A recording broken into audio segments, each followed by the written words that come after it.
Assalamualaikum warahmatullahi wabarakatuh. Berjumpa kembali dengan saya, Bu Yeni, dalam mata pelajaran Sosiologi kelas 11 SMA atau Madrasah Aliyah. Di video ini, Ibu akan melanjutkan materi kita sebelumnya pada video sebelumnya, yaitu mengenai konflik dan kekerasan. Dan di video ini akan dilanjutkan pada subbab tentang kekerasan. Apa itu pengertian dari kekerasan, bentuk-bentuk kekerasan, kemudian dampak dari kekerasan, serta upaya untuk mengatasi kekerasan. Baiklah, sekarang kita memasuki pada definisi atau pengertian dari kekerasan itu. Sebenarnya apa sih kekerasan itu? Kalau menurut KBBI atau Kamus Besar Bahasa Indonesia, kekerasan didefinisikan sebagai suatu tindakan yang dilakukan oleh seseorang atau kelompok yang bertujuan untuk membuat orang lain cedera atau mengalami kematian, atau menyebabkan kerusakan fisik atau barang orang lain. Lalu apa sih perbedaan antara konflik dengan kekerasan? Yuk kita lihat satu persatu. Perbedaan konflik dan kekerasan. Perbedaan yang pertama, di dalam konflik terdapat pelanggaran-pelanggaran HAM yang dilakukan oleh kedua belah pihak. Sementara pada kekerasan terdapat pelanggaran HAM yang dilakukan oleh pihak yang kuat kepada pihak yang lemah. Perbedaan kedua, di dalam konflik melalui proses yang relatif panjang, sementara pada kekerasan terjadi relatif lebih pendek. Contohnya pada kekerasan kasus penjambretan. Ini biasanya terjadi relatif lebih pendek waktunya karena terjadi secara spontan. Kemudian, perbedaan yang ketiga, korban harta benda dan nyawa terjadi pada kedua belah pihak. Sementara pada kekerasan, korban kerusakan harta benda maupun cacat fisik dan korban nyawa terjadi pada salah satu pihak yang lemah. Perbedaan yang keempat, pada konflik penyelesaian dilakukan oleh pihak ketiga melalui suatu proses perundingan. Sementara pada kekerasan, penyelesaian dilakukan oleh pihak ketiga secara adjudifikasi atau peradilan. Perbedaan yang kelima, di dalam konflik perdamaian berdasarkan hasil kesepakatan dari kedua belah pihak. Sementara pada kekerasan, proses terjadinya terkadang tidak diketahui oleh pihak yang lemah. Perbedaan yang keenam, pada konflik proses terjadi diketahui oleh kedua belah pihak. Kemudian perbedaan yang ketujuh, pada konflik dapat memotivasi untuk meraih prestasi, sementara pada kekerasan karena adanya kesalahpahaman kedua belah pihak. Kemudian perbedaan yang terakhir, di dalam konflik dilakukan dengan langkah-langkah nyata untuk mencapai tujuan, sementara pada kekerasan dilakukan dengan penuh prasangka sehingga merugikan pihak lain. Baik anak-anak, tadi sudah Ibu jelaskan perbedaan antara konflik dan kekerasan. Lalu, apakah antara keduanya ini memiliki persamaan? Yuk kita lihat. Antara konflik dan kekerasan ternyata memiliki persamaan. Di antaranya, yang pertama, bahwa konflik dan kekerasan merupakan suatu tindakan yang sama-sama bersifat disosiatif atau menghancurkan. Yang kedua, bahwa konflik dan kekerasan sama-sama merupakan tindakan yang melanggar hak asasi manusia. Kemudian yang ketiga, antara konflik dan kekerasan sama-sama merupakan tindakan yang dapat mengakibatkan kerugian baik fisik maupun materi. Baik anak-anak, sekarang kita lanjutkan pada materi berikutnya, yaitu mengenai teori-teori kekerasan. Pada dasarnya, kekerasan ini dapat kita analisis menggunakan dua teori. Teori yang pertama adalah teori individual.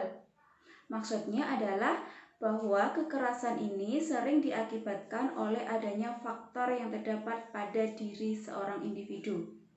Misalnya, Seorang individu yang mengalami gangguan jiwa, dia mengalami frustasi, mengalami tekanan karena berbagai konflik. Kemudian dia berkembang mengalami yang namanya penyakit psikopat. Nah, hal tersebut bisa menjadi faktor munculnya kekerasan karena orang tersebut bisa bertindak menjadi lebih anarkis.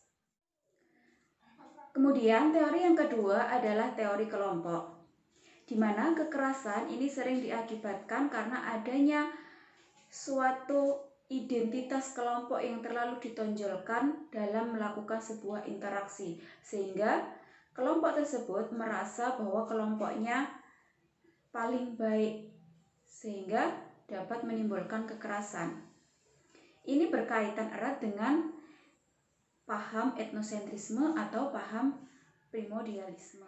Baik anak-anak, sekarang kita lanjutkan pada subbab yang terakhir pada bab keempat ini, yaitu mengenai upaya pengendalian konflik dan kekerasan.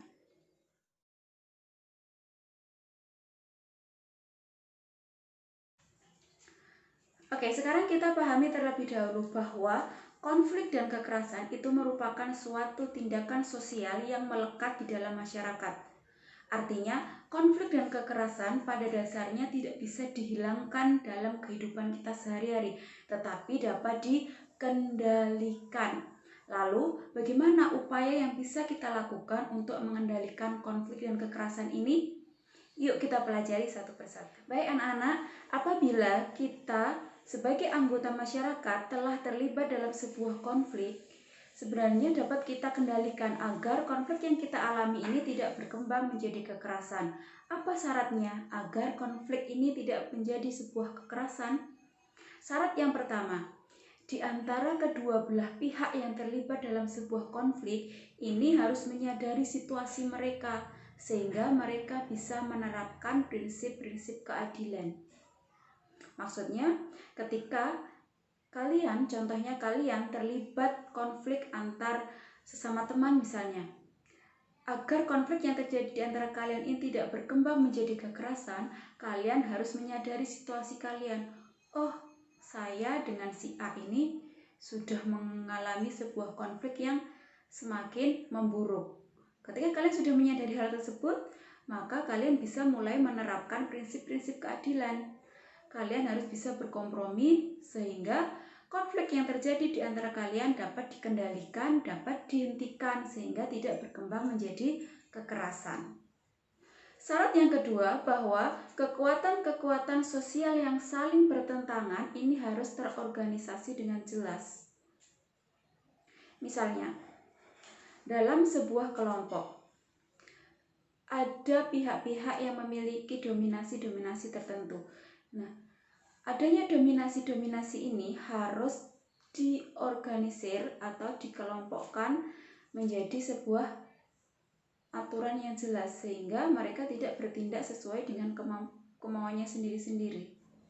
Kemudian syarat yang ketiga agar konflik tidak berkembang menjadi kekerasan adalah setiap pihak yang terlibat dalam konflik ini harus menaati aturan main yang disepakati bersama.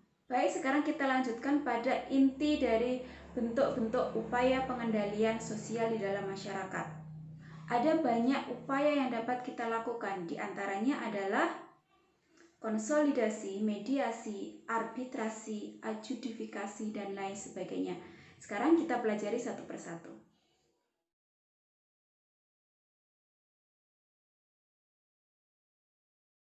Bentuk-bentuk pengendalian konflik secara umum ada beberapa. Yang pertama kita pelajari adalah konsiliasi. Apa itu konsiliasi? Konsiliasi merupakan bentuk pengendalian konflik sosial yang dilakukan oleh lembaga-lembaga tertentu yang dapat memberikan keputusan dengan adil. Contohnya, dalam konflik tenaga kerja antara buruh, kemudian antara pengusaha, antara wakil perusahaan dan jam sostek sama-sama duduk bersama untuk mencari kesepakatan bersama. Siapakah pihak ketiga adalah lembaga jam sostek.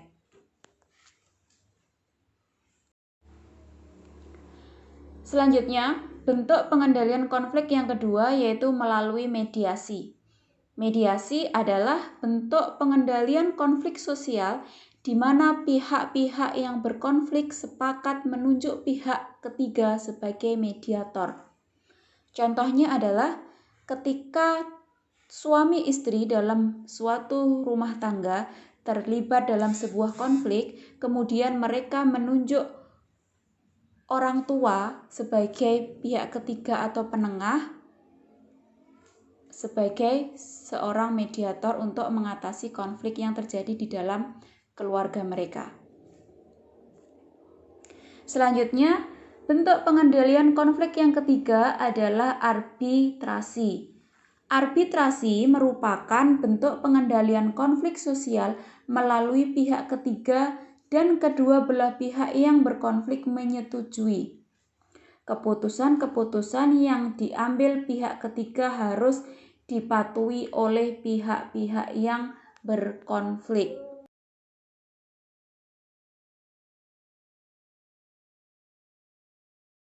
Contoh dari arbitrasi adalah adanya konflik sengketa tanah, kemudian diselesaikan melalui pihak ketiga yaitu oleh BPN atau Badan Pertanahan Nasional.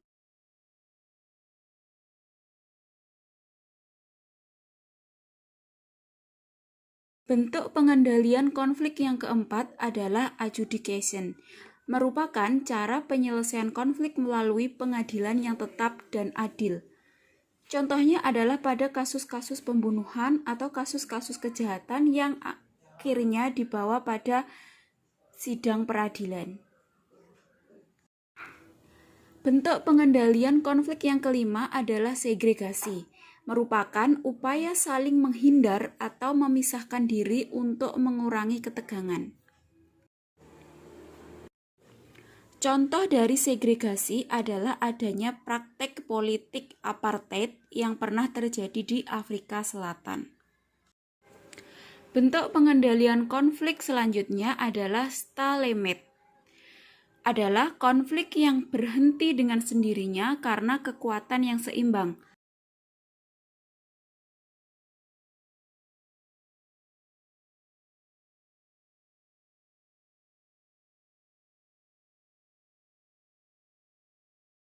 Contohnya adalah berakhirnya Perang Dingin antara Blok Barat yang dipimpin oleh Amerika Serikat dengan Blok Timur yang dipimpin oleh Uni Soviet pada era 90-an. Bentuk pengendalian konflik yang ketujuh adalah kompromi. Pada kompromi, kedua belah pihak yang bertentangan berusaha mencari penyelesaian dengan mengurangi tuntutan. Contohnya adalah ketika Presiden RI dengan Presiden Iran melakukan kompromi mengenai bea cukai. Bentuk pengendalian konflik yang ke-8 adalah korsif, yaitu penyelesaian konflik dengan paksaan. Contohnya adalah pedagang-pedagang kaki lima yang diusir secara paksa oleh Satpol PP. Bentuk pengendalian yang ke-9 adalah persuasif, merupakan pengendalian sosial yang bersifat membujuk atau mengarahkan masyarakat agar patuh dan taat terhadap nilai dan norma yang telah ditetapkan.